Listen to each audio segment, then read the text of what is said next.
మీ రక్తాన్ని ఇవ్వండి, మీకు స్వాతంత్రాన్ని ఇస్తాను అంటూ ప్రతి పౌరుడిలో దేశభక్తిని రగిలించిన వ్యక్తి, భారత స్వాతంత్ర సంగ్రామంలో సాయుధ పోరాటమే శరణ్యమని నమ్మి బ్రిటిష్ దొరల గుండెల్లో నిద్రపోయిన వీరకేసరి మన నేతాజీ సుభాష్ చంద్రబోస్. ఆయన మాటలు దశాబ్దాలు గడిచినా ఇప్పటికీ కోట్లాది మందిలో స్ఫూర్తిని నింపుతూనే ఉన్నాయి. అలాగే ఆయన మరణం ఇవాల్టికి మిస్టరీగానే ఉంది. ఈ నెల 23న నేతాజీ జయంతిని కేంద్ర ప్రభుత్వం పరాక్రమ్ దివస్గా నిర్వహించింది.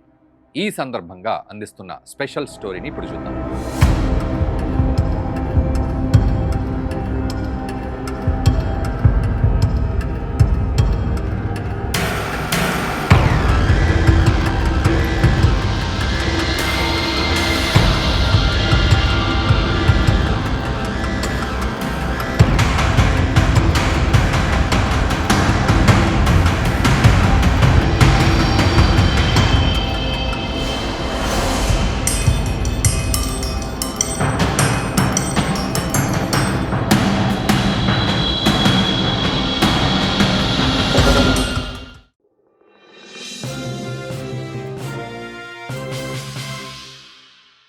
నేతాజీ సుభాష్ చంద్రబోస్ స్వాతంత్ర సంగ్రామ చరిత్రలో అగ్నిపర్వతంలా బద్దలై బ్రిటిష్ సామ్రాజ్య పునాదులను వణికించారు.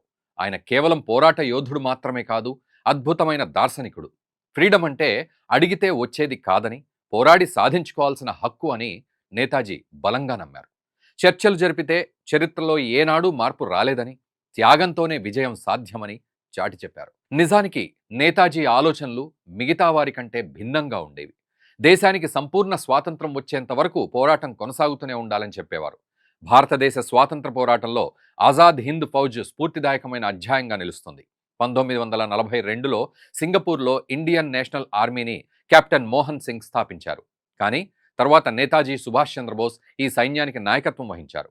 దీని ప్రధాన లక్ష్యం మన దేశం నుంచి బ్రిటిష్ పాలన తరిమికొట్టి దేశానికి బానిస సంకెళ్ల నుంచి విముక్తి కల్పించడం. ఈ క్రమంలోనే వేలాది మంది భారతీయ యువకులు పోరాటంలో చేరేలా ప్రేరేపించారు. ఇక ఈ పోరాట సమయంలోనే నేతాజీ చెప్పిన కొన్ని నినాదాలు ఇవాల్టికి ప్రచారంలో ఉన్నాయి. నాకు రక్తం ఇవ్వండి, నేను మీకు స్వేచ్ఛను ఇస్తాను అనే నినాదానికి దేశంలో ప్రత్యేక స్థానం ఉంది. అంతేకాదు, ఈ సైన్యంలో రాణి ఆఫ్ ఝాన్సీ రెజిమెంట్ అనే మహిళా రెజిమెంట్తో సహా దాదాపు 85,000 మంది భారతీయ సైనికులు ఉండేవారు. సుభాష్ చంద్రబోస్ తన 24 సంవత్సరాల రాజకీయ జీవితంలో 10 సంవత్సరాలు కఠినమైన జైళ్లలోనే గడిపారు. ఆ సమయంలో అనారోగ్యంతో బాధపడినప్పటికీ బ్రిటిష్ ప్రభుత్వం ఆయనను విడుదల చెయ్యలేదు. ఎందుకంటే ఆయన బయటకు వస్తే వాళ్ల ఉనికి కష్టమని భావించింది. అయితే దేశంలోని కాంగ్రెస్ పార్టీలో విభిన్న అభిప్రాయాలు ఉండేవి. గాంధీ నాన్ వైలెన్స్ పద్ధతిని ప్రోత్సహించగా నేతాజీ మాత్రం యుద్ధ ప్రయత్నాలకు మద్దతిచ్చారు. ఈ క్రమంలోనే జర్మనీ, ఇటలీ, జపాన్ సహాయం తీసుకుని స్వాతంత్రం సాధించాలని ఆయన భావించారు. విదేశాల్లో ఉంటూ సుభాష్ చంద్రబోస్ ఆజాద్ హింద్ రేడియో ద్వారా భారతీయులకు ప్రసారాలు చేసి బాగా ప్రేరేపించారు కూడా. అయితే నేతాజీ 1945 ఆగస్టు 18న తైవాన్లో జరిగిన ఒక విమాన ప్రమాదంలో మరణించారని పలువురు పరిశోధకులు తెలిపారు. ఆ ప్రమాదంలో తీవ్రంగా గాయపడిన నేతాజీ తైపీలోని ఒక ఆసుపత్రిలో చికిత్స పొందుతూ కన్నుమూశారు అని చెబుతున్నారు. కానీ ఆయన మరణానికి సంబంధించిన ఎలాంటి ఆధారాలైతే లేవు.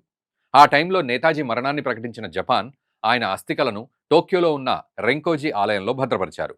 కానీ ఆయన మరణంపై మరో వాదన కూడా ఉంది. అదేంటంటే నేతాజీ విమాన ప్రమాదం తప్పించుకున్నారని, రష్యాకు వెళ్లారని చాలామంది నమ్ముతారు. బ్రిటిష్ వారికి దొరకకుండా ఉండడానికి ఆయన రష్యా సహాయం కోరాలని భావించారట. ఈ క్రమంలోనే స్టాలిన్ పాలనలో నేతాజీ రష్యాలోనే బందీగా ఉన్నారని, లేదా అక్కడే మరణించి ఉంటారనే అభిప్రాయాలు కూడా వ్యక్తమవుతున్నాయి. అంతేకాదు, మాస్కో సమీపంలోని గూఢచారి సంస్థ వద్ద నేతాజీకి సంబంధించిన ఒక సీక్రెట్ పేపర్ ఉందని, దాని ప్రకారం 1946లో స్టాలిన్ నేతాజీ భవిష్యత్తుపై తన సహచరులతో చర్చించారనే సమాచారం ఉందనే వాదన కూడా ఉంది. కానీ ఇందులో కూడా ఏ వాదనకు సరైన ఆధారాలు లేవు. అంతేకాదు, మన దేశంలో చాలా కాలం పాటు మరో ఆసక్తికర వాదన కూడా వినిపించేది. ఉత్తరప్రదేశ్లోని ఫైజాబాద్లో గుమ్నామీ బాబా అంటే భగవాన్జీ అనే పేరుతో ఒక సాధు ఉండేవారట. ఆయనే నేతాజీ అని కొందరు నమ్మారు. దీనిపై విచారణలు జరిగినప్పటికీ క్లారిటీ మాత్రం రాలేదు. అయితే భారత ప్రభుత్వం ఏర్పాటు చేసిన 2 దర్యాప్తు కమిషన్లు కూడా నేతాజీ విమాన ప్రమాదంలో కన్నుమూశారన్న విషయాన్ని నిర్ధారించాయి. కానీ జస్టిస్ ఎంకే ముఖర్జీ కమిషన్ మాత్రం తైవాన్ విమాన ప్రమాదం జరిగిన తర్వాత కూడా నేతాజీ ప్రాణాలతో ఉన్నారని పేర్కొంది. ఈ నేపథ్యంలోనే టోక్యోలోని రెంకోజీ గుడిలో భద్రపరిచారని చెబుతున్న అస్థికలు నేతాజీ సుభాష్ చంద్రబోస్వేనా కాదా అనే విషయంపై ఎలాంటి స్పష్టత లేకపోవడం గమనార్హం. ఈ క్రమంలోనే ఆయన కుమార్తె అనితా చంద్రబోస్ ఆ అస్థికలను భారత్కు రప్పించి DNA టెస్ట్ చేయించాలని డిమాండ్ చేస్తున్న సంగతి మనకు తెలిసిందే. ఏది ఏమైనప్పటికీ పలు రాజకీయ కారణాలతో పాటు భద్రతాపరమైన ఆందోళనలు, అంతర్జాతీయ ఒత్తిళ్ల వల్లనే నేతాజీ విషయంలో అసలైన నిజం బయటికి రాలేదని భావిస్తున్నారు. అందుకే ఆయన నేతాజీ లైఫ్, మరణం ఎప్పటికీ అతిపెద్ద మిస్టరీగానే మిగిలిపోయింది. కానీ భారత ప్రజల హృదయంలో మాత్రం ఆయన ఇప్పటికీ ఎప్పటికీ అమర వీరుడిగానే కొలువుదీరి ఉన్నారు. ఈ అంశంపై మీరేమంటారో కామెంట్ చేయండి. ఈ వీడియోని మన మిత్రులకు తప్పకుండా షేర్ చేయండి. Thank you very much.